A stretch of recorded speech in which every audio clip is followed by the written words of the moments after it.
Olá, meu irmão, minha irmã, a paz do Senhor e Salvador Jesus Cristo. Tudo bem? Os irmãos, ainda em quarentena, faço convite para você, ouvinte, internauta, que possamos fazer um estudo bíblico agora neste momento. Convido você a abrir a sua Bíblia no livro de Efésios, capítulo 1. Estaremos ministrando a segunda lição do segundo trimestre de 2020. O tema dessa lição: Igreja eleita, redimida pelo sangue de Cristo e selada com o Espírito Santo da promessa. Aqueles que são redimidos, aqueles que são selados. Venha comigo fazer a leitura bíblica, que diz assim a palavra do Senhor. Efésios 1, versículo 3 a seguir. Bendito Deus e Pai de nosso Senhor Jesus Cristo, o qual nos abençoou com todas as bênçãos espirituais nos lugares celestiais em Cristo, como também nos elegeu nele antes da fundação do mundo, para que fôssemos santos e irrepreensíveis diante dele em amor. Aí vou pedir aos irmãos para saltar do versículo 5 até o 8 e vamos fazer a leitura do 9 até o 14. Diz assim o 9: Descobrindo-nos o mistério da sua vontade, segundo o seu beneplácito, que propusera em si mesmo, de tornar a congregar em Cristo todas as coisas, na dispensação da plenitude dos tempos, tanto as que estão nos céus como as que estão na terra. Nele, digo, em quem também fomos feitos herança, havendo sido predestinados conforme o propósito daquele que faz todas as coisas, segundo o conselho da sua vontade, com o fim de sermos para louvor da sua glória, nós, os que primeiro esperamos em Cristo, em quem também vós estáis depois que ouvistes a palavra da verdade, o evangelho da vossa salvação, e tendo nele também crido, fostes selados com o Espírito Santo da promessa. 14 último, que diz assim: o qual é o penhor da nossa herança, para a redenção da possessão de Deus, para o louvor da sua glória. Meus irmãos, feita a leitura, vamos fazer uma oração, mas antes da oração, se vocês ouvirem algum ruído, cachorro latindo, vizinho brigando, isso aí é normal, né? Ainda nós não temos um local fechado em que não há interrupção, de som externos que possa, atrapalhar. Então, vamos dar continuidade fazendo a oração agora neste momento e depois vamos trabalhar esses versículos. Amém? Oremos. Querido Deus e amado Pai, neste momento eu te louvo e te agradeço. Obrigado por tudo, obrigado por estar nos sustentando, estar nos guiando. Obrigado, meu Deus e meu Pai, por este tema, meu Deus e meu Pai, que estaremos estudando neste livro. Que o Senhor possa abençoar, meu Deus, os ouvintes, os internautas, os irmãos e irmãs que gostam, meu Deus, de estudar a Bíblia Sagrada. Nos abençoe, meu Deus e meu Pai, com toda sorte de bênção. Peço, meu Deus e meu Pai, que o Senhor nos proteja, nos guie e nos livre, ó Pai. Peço, meu Deus e meu Pai, encarecidamente, esteja conosco o Pai, o Filho e o Espírito Santo de Deus nesta noite, em nome de Jesus. Amém. Meus irmãos, interessante essa leitura e esse estudo, claro, que estaremos fazendo no decorrer desse trimestre. Esses versículos, que são aproximadamente 12 versículos, com exceção de alguns que eu já falei que nós não lemos, mas que nós iremos estudar posteriormente, ok? Bom, Efésios capítulo 1, do versículo 3 ao 14, ele chama bastante atenção. Alguns escritores, como sendo escritor, teólogo e bispo anglicano, o irmão West Conte, ele vai dizer que esses versículos é como um salmo de louvor pela redenção e consumação das coisas criadas, cumpridas em Cristo pelo Espírito, segundo o propósito eterno de Deus. Outro escritor bastante conhecido, teólogo e pastor, John Stott, ele vai dizer que no grego original essas passagens, esses versículos, formam apenas uma sentença gramatical complexa. Ele vai entender que Paulo vai falar sem interrupção esses versículos. Ou seja, vai falar ali de forma doxológica, como se fosse um hino. Né? Ele vê como um hino de louvor a Deus. E lembrando, meus irmãos, que Paulo ele não está de férias. Ele está preso, né, uma casa alugada por ele mesmo, mas é uma prisão em Roma. Ele não está de férias, ele não está ali tranquilamente. Quando ele escreve essa carta, né, e as outras 3 cartas, ele está preso. E aí John Stott vai dizer que forma uma sentença complexa, né, porque Paulo ele fala ali do versículo 3 até o 14 de forma completa, de forma direcionada, como um hino de louvor a Deus. E outro escritor e teólogo e missionário, John Mackay, ele vai tratar esses versículos de forma poética. Vai dizer assim: essa adoração é comparada à abertura de uma ópera, que contém as sucessivas melodias que se seguirão.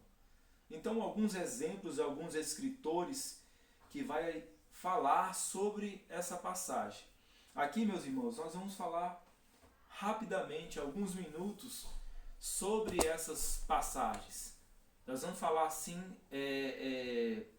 sobre essas passagens rapidamente e de forma um pouco superficial. Não vamos aprofundar muito, até porque, meus irmãos, se nós fôssemos trabalhar versículo por versículo, aí teria que ser aproximadamente no mínimo 1 hora para a gente trabalhar cada versículo. Em média, né? Dependendo do versículo vai até mais, de tamanha profundidade que tem. Mas então, vamos dando continuidade. Paulo ele vai falar nesse primeiro versículo lido, que é o de número 3, ele vai dizer assim: bendito o Deus e Pai de nosso Senhor Jesus Cristo. Ele vai se referir a Deus como bendito. E só Deus pode ser bendito, pode ser considerado como bendito. O homem só é bendito quando Deus o abençoa. Quando Deus abençoa o homem, assim ele pode ser considerado como bendito. Mas o bendito aqui é Deus, que é digno de louvor. É isso que Paulo está dizendo nesse versículo de número 3. Interessante ver nesse versículo que ele se trata, ou trata-se, de um hino a Deus, de louvor a Deus. É um hino de abertura, onde Paulo está louvando o Senhor. Paulo preso, meus irmãos.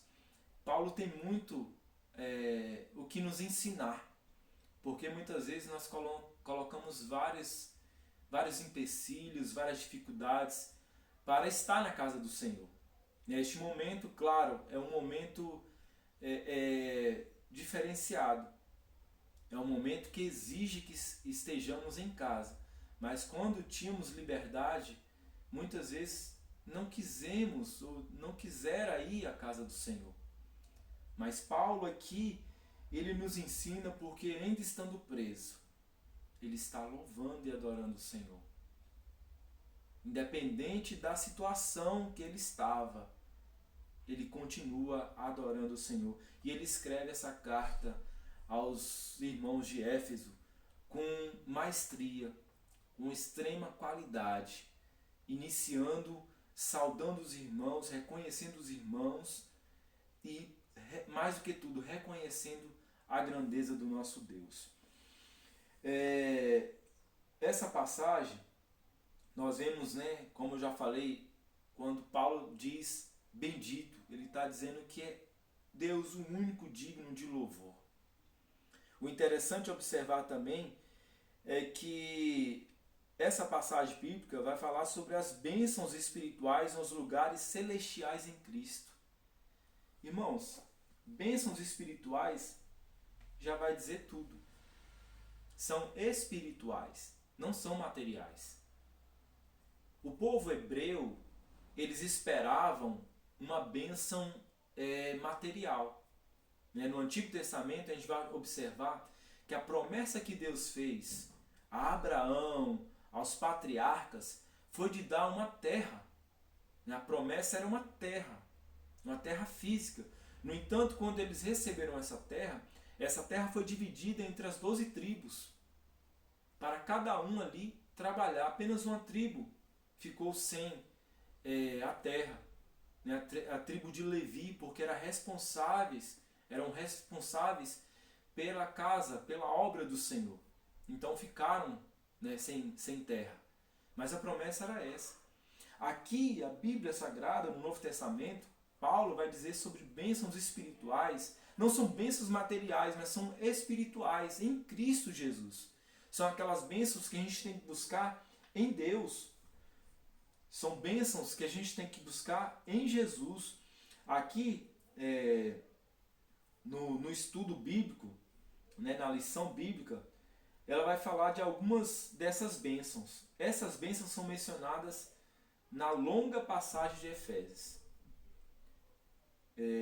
Tais como: Deus nos elegeu para sermos santos, que está no versículo 4. Predestinou-nos para sermos filhos, versículo 5. Nos fez agradáveis para si, versículo 6.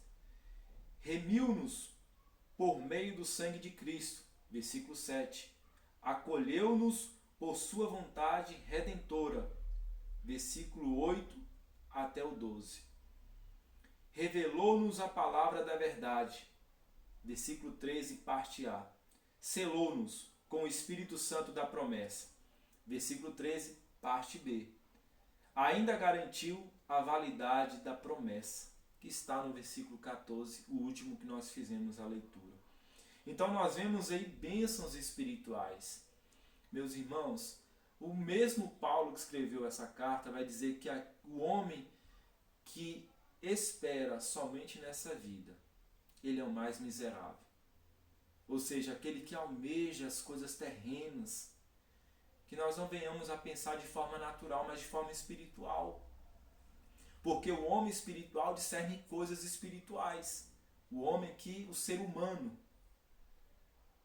ser humano natural não vai discernir coisa espiritual, ele vai discernir coisa material.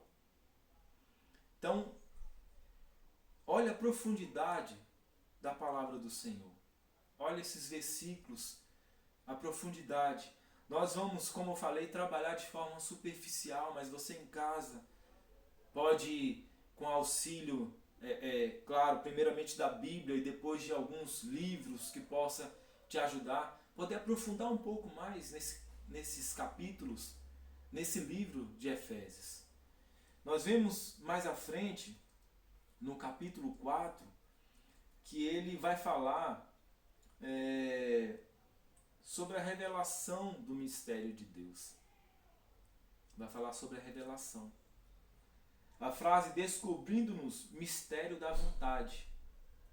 Melhor dizendo, esse aqui já está no versículo 9, né? O 4 são... no capítulo 4 é sobre a questão da eleição, né? Faltou eu aqui falar sobre essa questão. Voltando aqui. Então as bênçãos espirituais foi onde eu concluí. Para não pular, para não saltar para o 9, ainda falta o versículo 4. Que a lição vai tratar sobre a nova condição. Ou seja, a nova condição do ser humano em Cristo Jesus. Porque as bênçãos espirituais são nele. Então nós temos uma nova vida a partir de Jesus Cristo. Se o cristão não tem uma nova vida, ele ainda, me perdoa o que eu vou falar, ele ainda de fato não vive em Cristo. De fato ele ainda não decidiu a sua vida em servir ao único e suficiente Salvador, que é Jesus. No versículo 4, a expressão em Cristo significa que somos abençoados com toda a bênção espiritual a partir de sua pessoa e obra realizada no Calvário. Ele vai dizer ainda que são realizados no Calvário, relacionando-se ainda com a nossa experiência de conversão a Ele. Essa nova vida é conferida somente para quem está em Cristo. Não tem como, meus irmãos, eu ser uma nova criatura se eu não estou em Cristo. Eu só sou nova criatura porque eu estou em Cristo. Não tem como eu ser uma nova criatura sem estar em Cristo. Então é por isso que a passagem bíblica vai dizer que essas bênçãos espirituais nos lugares celestiais é em Cristo. É em Cristo. Que possamos verdadeiramente seguir a Jesus, fazer a sua vontade, o seu querer. Essa é a conclusão do versículo 3 ainda. Eu falei que era o 4, mas é o 3 ainda. Mas o 4 ele vai dizer, como também nos elegeu nele antes da fundação do mundo, para que fôssemos santos e irrepreensíveis diante dele em amor. Passagem linda essa. Diz que o Senhor nos elegeu. Nós vamos ver em João capítulo 15, versículo 16, que não fomos nós que escolhemos o Senhor, mas foi Ele que nos escolheu. Interessante esse versículo, que vai dizer que antes da fundação do mundo, na presciência dele, na presciência de Deus, Ele nos escolheu, meus irmãos. Ele nos escolheu. Você já imaginou, você já pensou, já refletiu sobre isso? Deus te escolheu, o Criador dos céus e da terra, o dono do ouro e da prata, aquele que é grande, que é gigante, aquele que é onipotente, onisciente, onipresente, aquele que não está preso a tempo, aquele que não está preso a espaço, porque ele criou o tempo e criou o espaço, aquele que é de eternidade a eternidade. Louvado seja Deus. Você já imaginou? Foi Ele que te escolheu. Foi Ele que me escolheu. Foi Ele que nos escolheu pelo seu prazer, pela sua vontade. Foi Ele que nos chamou. Por isso não fique de cabisbaixo. Por isso não se permita a ficar sofrendo, a ficar triste.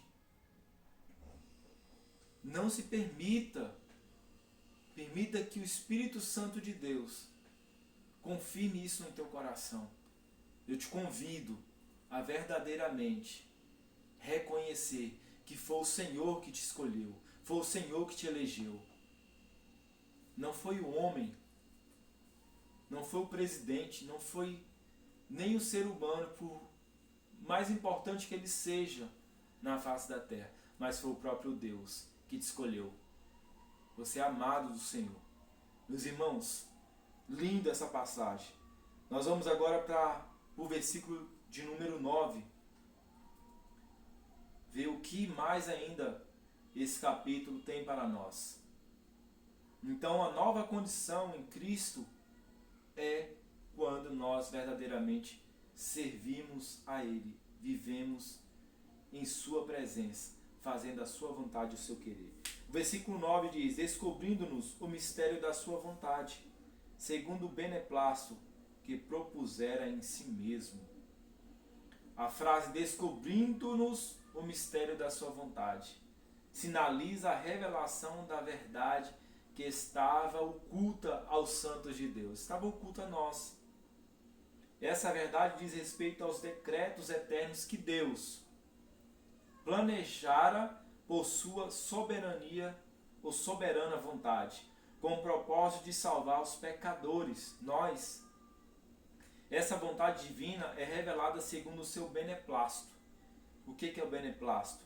É segundo o amor, aquilo que lhe agrada, né? Segundo o que lhe agrada fazer por amor e misericórdia. Sua vontade foi executada conforme o seu desígnio por intermédio de Cristo, para que o Filho em tudo tivesse a preeminência. Então, meus amados, o mistério de Deus, como diz, descobrindo-nos o mistério da sua vontade, segundo o beneplácito que propuseram em si mesmo.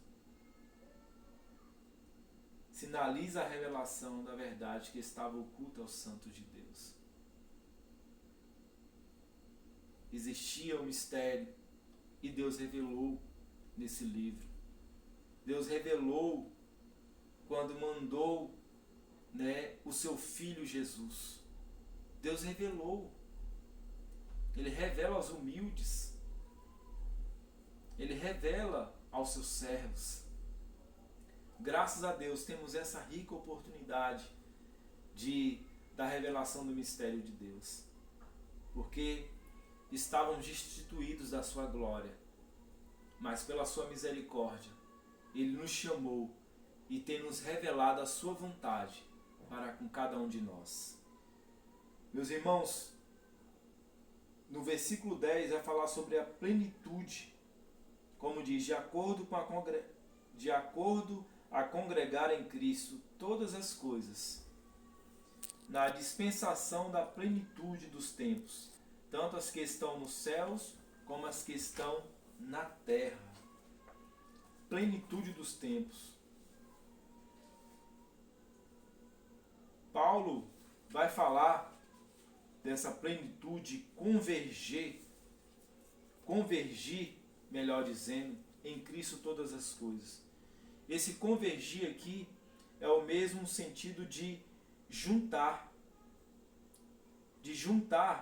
as coisas. Hoje nós vivemos num mundo que as coisas estão distorcidas por conta do pecado, Adão pecou por conta da falha, então houve um desequilíbrio, houve um desequilíbrio na natureza, na relação do homem, com Deus e etc. E quando Paulo fala sobre essa passagem de tornar, congregar em Cristo, ou seja, de juntar em Cristo, na dispensação da plenitude dos tempos, ou seja, no momento de Deus, no tempo de Deus, na vontade de Deus, isso será completo. E aí nós passaremos novamente a ter a eternidade. A eternidade foi quebrada por conta do pecado do homem. O homem era para ser eterno, mas por conta da desobediência, por conta do pecado, aí veio a consequência do pecado, que é a morte. Então, deixamos de ser eterno fisicamente, na sua plenitude, na nossa plenitude de ser eterno. Claro, a alma ela é eterna. Ou ela vai para o céu, ou vai para o inferno. Ou ela vai para Deus, ou vai para longe de Deus. Mas fala aqui dessa plenitude, é de juntar tudo. Diz aqui o escritor Hernandes Dias Lopes: o plano de Deus para a plenitude dos tempos, quando o tempo voltar a fundir-se na eternidade, é fazer convergir em Cristo todas as coisas, tanto as do céu como as da terra. Então aquilo, que nos separou. Hoje o ser humano ele tem dois mundos, vamos colocar assim, o natural e o espiritual. Mas chegará um momento que será só um. Quando Cristo completar a obra, será apenas um. Quando Deus, no seu tempo, na sua vontade, completar a boa obra, aí será apenas um mundo. Será um mundo espiritual, a qual nós faremos parte, em nome de Jesus. Interessante ver ainda nessa passagem que no versículo 11, ele vai dizer assim: nele digo, em quem também fomos feitos herança, havendo sido predestinados conforme o propósito daquele que faz todas as coisas segundo o conselho da sua vontade. Então, segundo a sua vontade, nele digo, quem também fomos feitos herança. Nós somos feito herança, havendo sido predestinados conforme o propósito de Deus. Fomos predestinados. Deus nos predestinou. Deus nos concedeu a oportunidade de novamente reconciliar-se com Ele, para vivermos uma vida eterna. Não participando mais de dois mundos, mas participando de um mundo espiritual, um mundo eterno, de eternidade a eternidade, estando com Ele, participando com Ele, vendo as suas maravilhas, conhecendo-o durante toda a eternidade. E ainda, meus irmãos, confesso, será pouco para conhecermos esse Deus tão grande. Diz ainda aqui sobre o louvor da sua glória. O apóstolo enfatiza a bênção. Bênçãos são destinadas aos crentes judeus e gentios, à igreja. Agora não tem mais aquela separação. O livro de Efésios é interessante que não tem mais aquela separação de judeu e gentil. Agora os dois povos estão juntos, formando a igreja do Senhor. Paulo muda o pronome nós, ele e os judeus, para também vós. Isso já está falando aqui no versículo de número 12 e 13. Com o fim de sermos para louvor da sua glória, nós, os que primeiro esperamos em Cristo, em que também vós estáis. Paulo aqui, nós, falando do povo judeu, vós dos gentios. Então esses dois povos, essas nações se unem, ou são unidas por Cristo Jesus.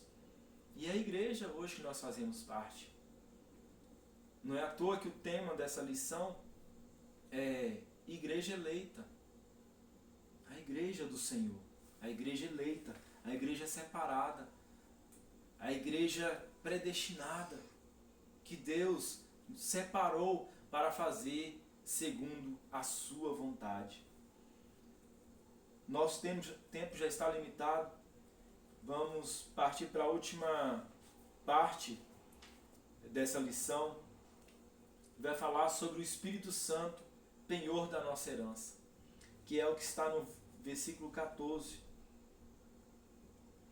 Leu o 13 até o 14 e diz assim: em quem também vós estáis depois que ouvistes a palavra da verdade, o evangelho da vossa salvação, e tendo nele também crido, fostes selados com o Espírito Santo da promessa. Fostes selados. Meus irmãos, o que seria esse selo? Meus irmãos, o selo aqui é um ato de posse da parte de Deus. Deus nos selou. O Espírito Santo foi selado. Quando nós aceitamos a Cristo, nós somos selados pelo seu Espírito Santo. Nós somos selados por Ele. Interessante é que o escritor William Hendricks, ele fala de 3 funções do selo. Quais seriam essas funções? Garantir o caráter autêntico de um documento, ou seja, o rei, quando queria autenticar um documento, ele selava com seu anel, com seu carimbo ali. Outra coisa, marcar uma propriedade. Quando o dono do escravo queria marcar o escravo, ele marcava ou com um ferrolho ou com algo ali que deixasse aquela marca ali, dizendo de quem era aquele animal ou aquele escravo.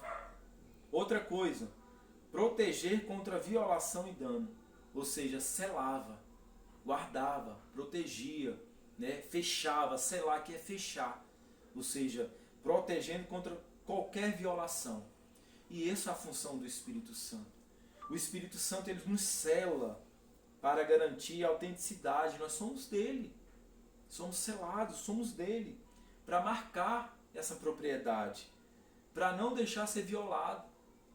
O inimigo quer o tempo todo tomar o nosso corpo, tomar a nossa vida, a nossa mente, mas nós estamos selados, protegidos pelo Espírito Santo de Deus. Uma outra coisa, o versículo 14 vai dizer: o qual é o penhor da nossa herança, para a redenção da possessão de Deus, para o louvor da sua glória. Então o Espírito Santo é o nosso penhor.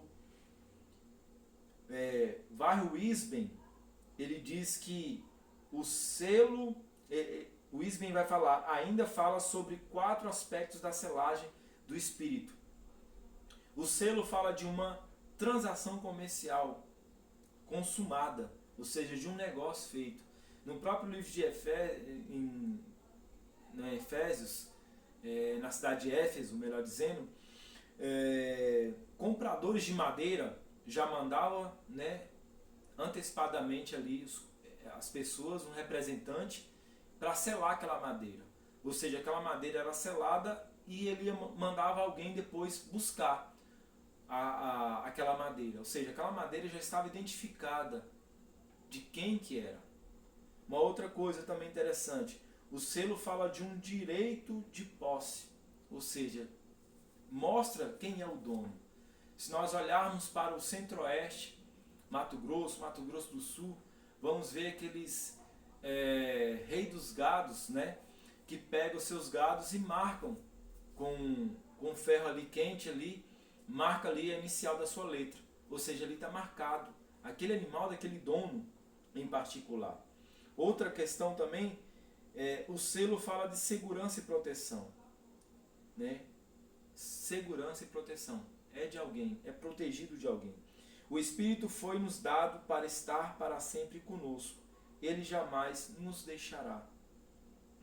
E por último, o selo fala de autenticidade. O selo, bem como a assinatura do dono, atesta a genuinidade do documento. Então, o Espírito Santo, ele nos sela para nos proteger, para nos guardar, para dizer que é dono de cada um de nós. Então, meus irmãos, que nós possamos ser igreja eleita. Que Deus abençoe a todos em nome de Jesus. Excedi um pouco o tempo aqui que eu estimei mais ou menos, mas foi necessário. Espero que essa aula seja uma bênção para a tua vida. Vamos encerrar com a oração. Logo após a oração, estaremos concluindo mais uma lição. Oremos ao Senhor. Querido Deus e amado Pai, obrigado por esta lição, obrigado por este momento de gravação. Que o Senhor possa abençoar a tua igreja, abençoar os irmãos e as irmãs que estarão, meu Deus e meu Pai, ouvindo essa ministração. Abençoa a tua igreja, meu Deus. Abençoa o teu povo. Nos proteja e nos livra de todo mal. Que o teu Espírito Santo possa estar agindo de forma sobrenatural nas nossas vidas. Abençoando, meu Deus e meu Pai, a todos, segundo a tua vontade. Meu Pai, nessa noite eu te agradeço e te louvo pela tua presença neste lugar. Em nome do Senhor e Salvador Jesus Cristo. Amém. Deus abençoe a todos em nome de Jesus.